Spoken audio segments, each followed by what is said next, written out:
Welcome back, everyone, to Berlin, Germany, and the Super Week in the LEC. Nothing's going to stop us, indeed, and everything is still left to be decided in the summer season. But today, new teams have the chance of booking a ticket to playoffs. We'll give you all the necessary updates here in Ready Check. Guys, Super Week, 2 days. I mean, I know we're getting on, but I feel okay the second day in. I mean, I'm ready for more games. You know, we've got the best game, all split, coming up later today with Mad Lions versus Rogue. So I'm ready to get through the first 4 to get to that. There's a bit of chaotic energy backstage. Yes. It's been loud, it's been exciting, and hopefully that carries through to the show as well. Absolutely. So many exciting games. And going into today, Mad Lions have already locked top 2. And here's the kicker. If they beat Rogue later tonight, they will be the first team worldwide to secure a spot at Worlds.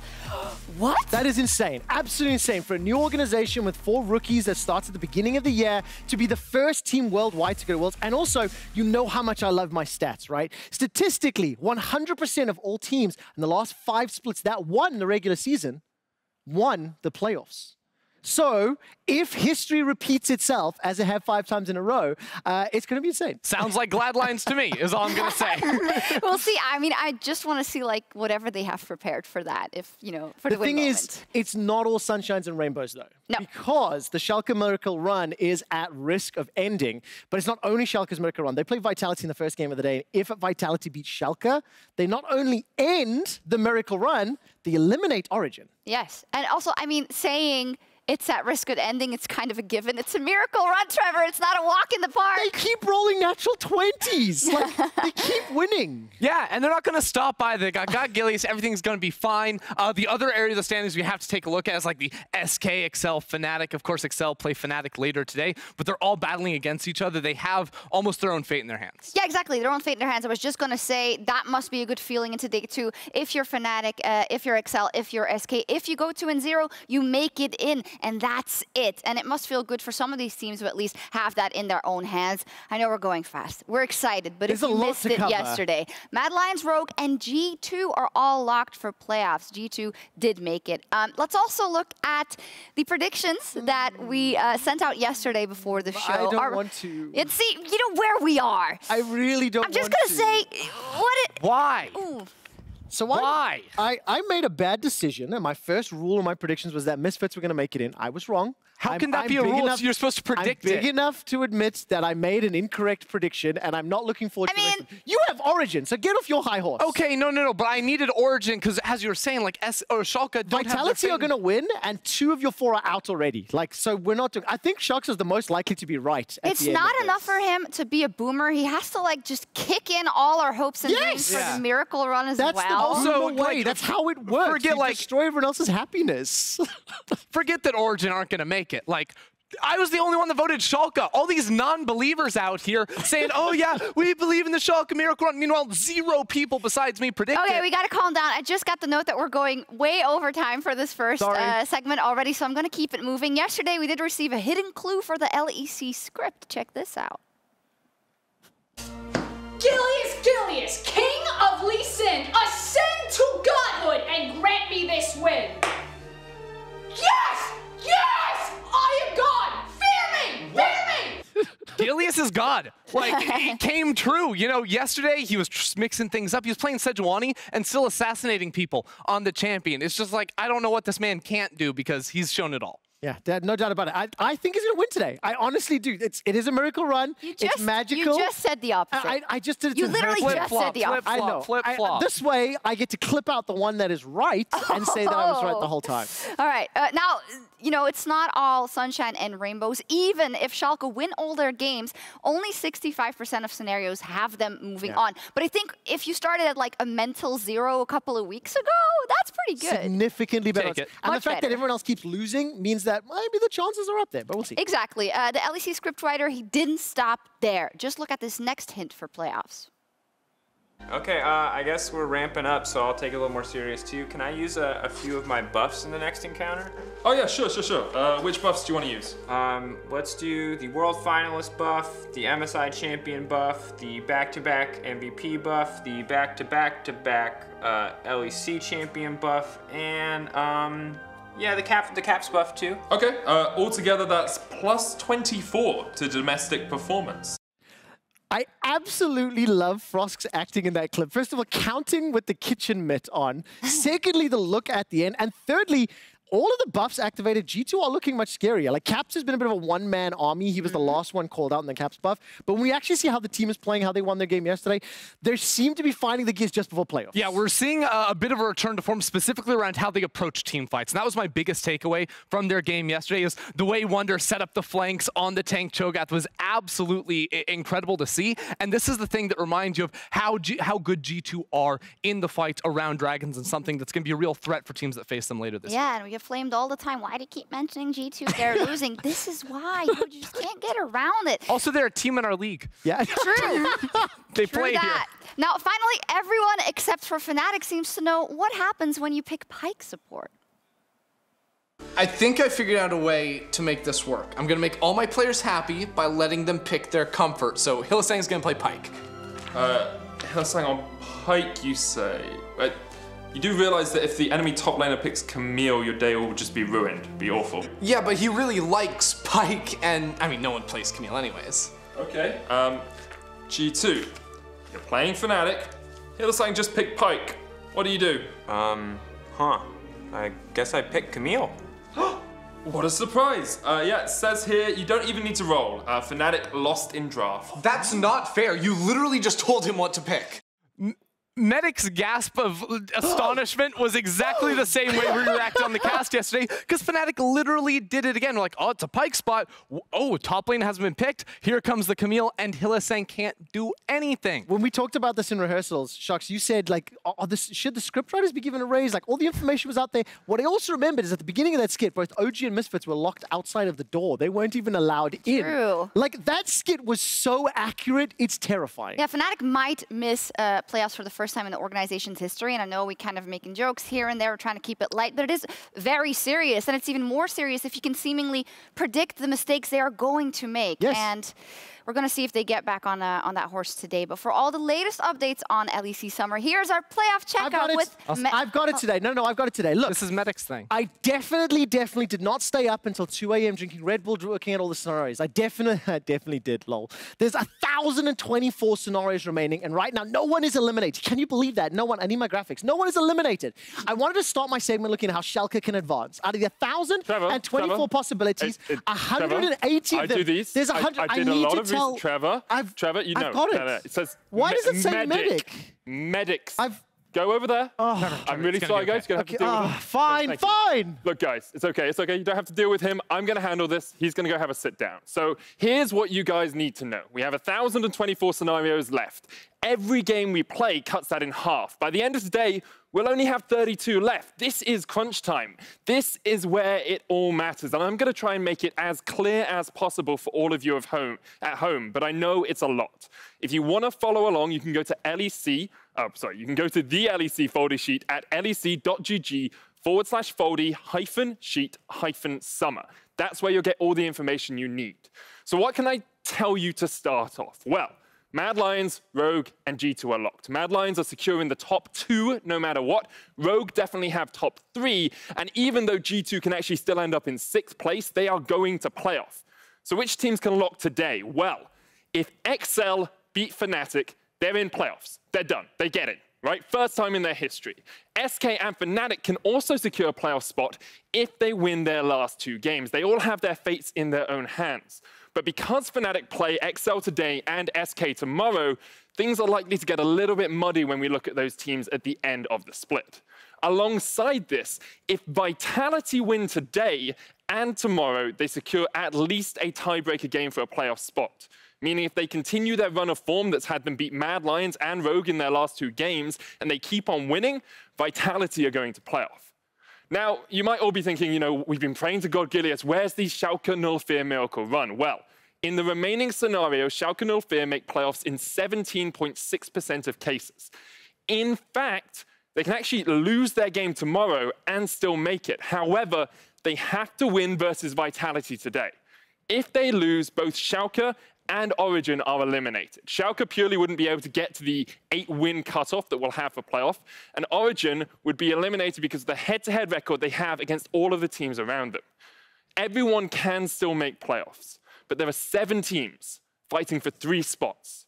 And by the end of the day, I actually really expect we'll see some of these teams drop out of the race. But in all honesty, it's the LEC. I really don't know. All I know for sure is, if you don't make playoffs, you don't make worlds. Thank you so much. And thank you also for reminding us we were laughing so much at Quick Shots Misfits vote. But hey, it can all still happen. It's all still possible. Also, no problem. I got you. When it comes to Vitality and Schalke, we'll talk about it later, but it's so crazy. And I have nothing against Vitality. I would think it's amazing if they make it as well.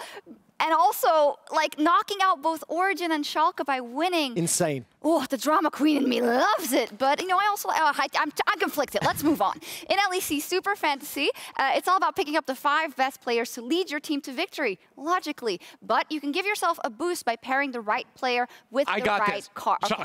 I did my research, so I figured this out, okay? Here's a few combinations that I've got for you guys so you can win. It's easy win. So first you're going to want to get Gilius, because that's an obvious one. And you're going to want to pair him with Sharp Blade. Finish your comp by then getting Gilius with Conquering Staff, adding Gilius with the Undertaker, and Gilius with the Sword of Darkness. Just lock that in immediately, and it's free wins. A little bit more seriously without the memes. Another player that's going to bring teams lots of points is Caps. He's going to be facing Misfits later today. He usually gets a lot of kills. That's your camera, Trevor. If you pair him with Sharp Blade, that's going to be a very good combo. It's a little bit more of a serious answer to your question than what Ender was preparing to give. Right. I feel like I've been a little fast and loose in this ready check, so it's like rubbing off on you guys. I'm gonna calm it down because we have a really important discussion coming up next. It is the MVP discussion. The voting is going to be happening next week, and it's been a tricky one. Who are your front runners? Oh, spoiler.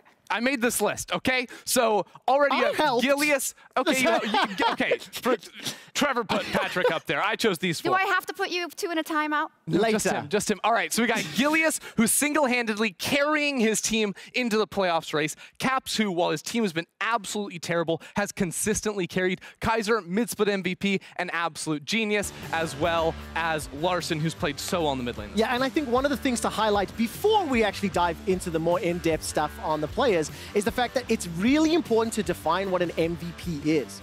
And I see a lot of arguments and a lot of debates when these lists come up around who is the MVP and how do you argue and measure. But if you're not measuring the same things, it doesn't matter.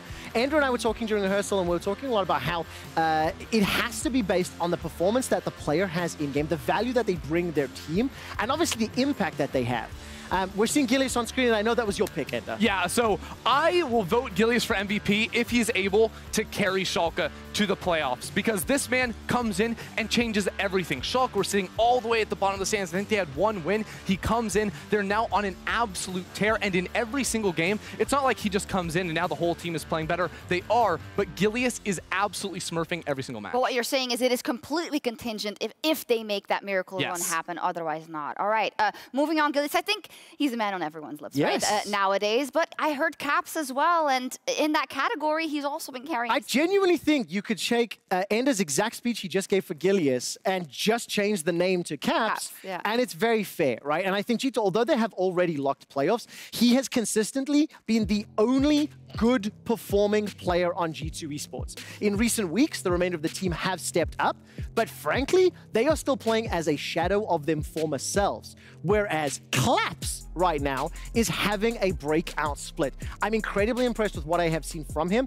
Craps has not had many appearances this split, and I think you can attribute almost all of their wins to him in a lot of those games. Let me ask you a theoretical question, because Caps already has a couple of MVPs as well as the MSI MVP, but would this one mean more seeing the situation that G2 has been in this split? In my opinion, yes, because every single time Caps has won an MVP before, who's he competing with? He's competing with other players on G2. Like, the team's just been so good that you could pick out any of those players and they would win it. This split, it really has been Caps versus 9. His team has not had his back this entire split so far, but Caps has shown up every single match. And something that's very important to note is that while we did focus on Gilius and Caps, we actually talked extensively about our mid-split MVP. Kaiser, honestly, almost all of the players on Mad Lions, you could make a reasonable argument. Larson, we've been saying statistical best player for a while. And Patrick, while his 1v9 is not on the same scale as Gilius and Caps, it's still happening, right? So I do think it's going to be a contentious race. I am excited to see what all of the team's players and broadcasts are going to vote for. But I think it'll come down to Gilius and Caps. And also, if you have other suggestions, tweet them at us, because we couldn't, of course, fit everything on this graphic. The teams are absolutely stacked with MVP candidates, and especially 2 teams at the top, Rogue and Mad Lions. And later, they face off in our Alienware match of the week.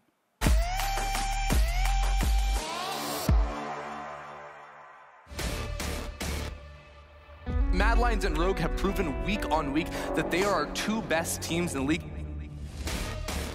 Rogue, the more consistent, grind you out sort of team, whereas Mad Lions throwing fights at you. 2 very interesting and exciting teams in their own right. Sonic Wave has already used Stormbreaker, used defensively. Shadow! He got the first! He got him!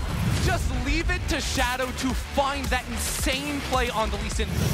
Larson is the best team fighting mid laner in the LEC. Right now, you have to hit him early. They failed to do that, and here they go again. Sama going forward, maybe. Oh no, Syndra. Syndra's looking for the setup. You gotta get him! Sama, are you kidding me? But Hero's entrance comes down from Humanoid. Ender, you said you wanted to see plays, and they've already arrived. First blood for the Mad Lions. I think we're starting to see the humanoid that was promised realized. We are first place right now, but we should just take like every game in the thought that we are 0-0 right now. I think that's like the best mentality to have, like not get too complacent just because we are at the top. Now we are tied for first. I'm feeling happy about it, but not like very satisfied. We have to try hard as much as we did for split. Rogue versus Mad Lions is possibly the most anticipated rematch of summer. Both teams have dominated countless opponents while showcasing very different playstyles.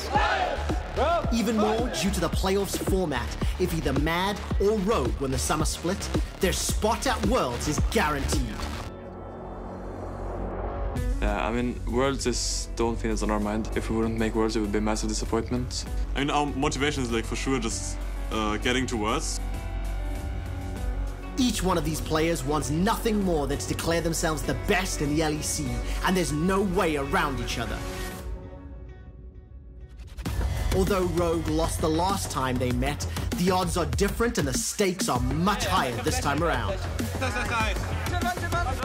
Rogue is a team that are winning games by cheesing a lot, but it's not gonna work against the best teams, which is why I think they are gonna lose to us.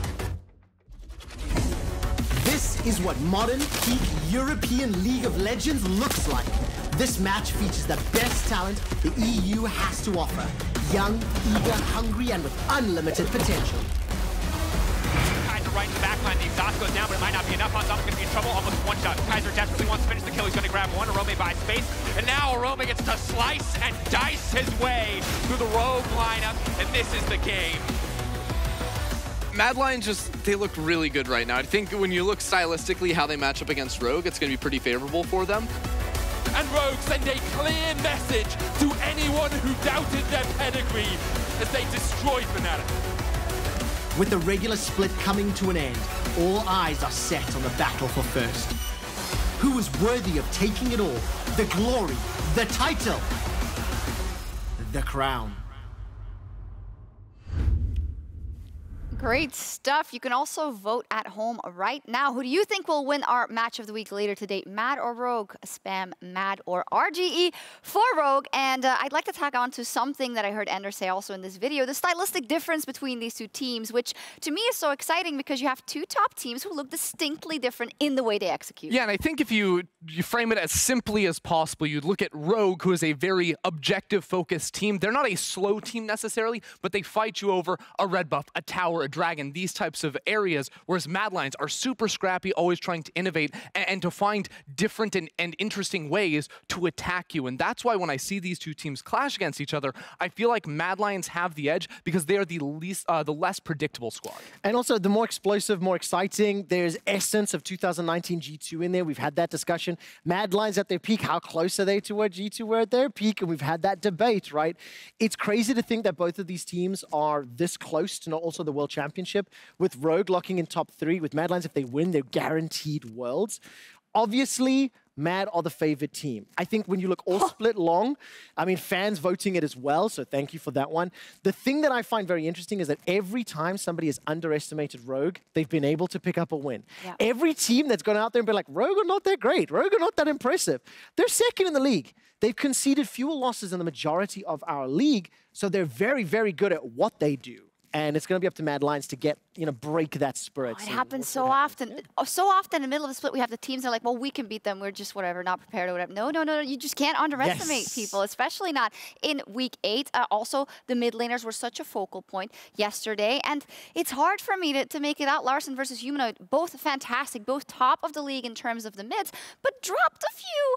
One of them dies a lot more. Yes. One of them dies significantly more. Can't get away from the memes, of course. But I mean, in this is probably the one area where I really feel that Rogue have the edge over Mad, but I wouldn't say it's hugely significant. Yeah, because it can go both ways. I would agree with you. I feel like Larssen is the more consistent player because when I watch Humanoid play, he doesn't seem like he has any respect for the team he's playing against ever. And a lot of the time, it means he absolutely runs over his opponents, but then you also see he gets a Magi and then dies 4 times in a row. So he is a very volatile player, and that is something that Rogue can try to attack and if they recognize that's something. Let's check in with that is insane. 74% of the viewers at home are voting for Mad. I think they're going off that fan sentiment as well. We will see what happens. 5th game is Rogue versus Mad, but let's see the rest we've got in store for today. XL is looking to secure a spot in the playoffs versus Fnatic. It's so poetic, that org. They have never beaten the UK org. Battle comes down to it. It is, and especially when you look at the UK representatives in XL and Fnatic and how they perform at ERL level and EU Masters, Fnatic still comes out on top there a lot. And for XL to potentially be one of the reasons that knocks them out, that would be insane. I think, though, do or die for Schalke. We've talked about it several times already, the fact that they are playing, up against Vitality. And then for Origen and Misfits, Origen are the biggest fan of Vitality. Schalke right now. They need Schalke to win. They need the Miracle Run stay alive. Otherwise, Origen are eliminated before they've even played a game. It's one of those where I think people are like, oh my God, are you still talking about the Miracle Run? We weren't expecting to talk about it for so long, being completely honest. Well, moving on, this is, of course, our first game of the day, and it is so incredibly impactful. Throughout the season, Schalke and Vitality have been counted out over and over again, but every single time they've risen up against the odds. This weekend, their Miracle Runs could lead them all the way to playoffs.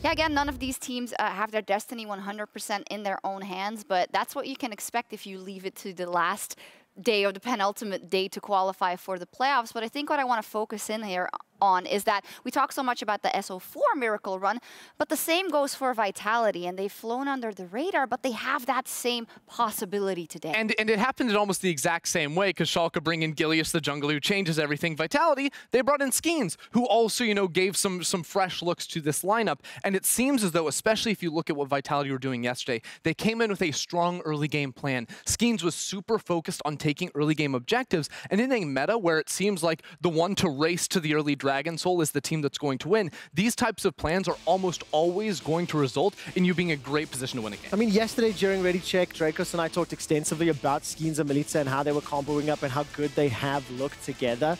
And we've been hearing from Duke more and more and more as this team continues to win about how the team is just finding their form and finding their groove. I wonder what element of pressure will be on their backs today, knowing that if they win, they eliminate 2 other teams from contention. That obviously increases the scenarios in which Are they they can stressed advance. about that? They're not thinking about that at all. They're thinking we need to win if we want to make playoffs. None of these teams are thinking about who they're trying to knock out at this point. Vitality are in a position where they actually have a legitimate shot to make it. It would be such a heartbreaker if you look at kind of their entire year. The visa issues with Milica for, months upon end. He's finally there. He told me last week, I still haven't shown what I really can do. So for them, it's going to be a now or never, but also if we don't make this happen, what have we worked for the whole year? The thing that makes me really happy is, Shucks, when you set that up, you talked about the miracle runs, and it really is on both sides. Vitality have beaten Mad Lions and Rogue.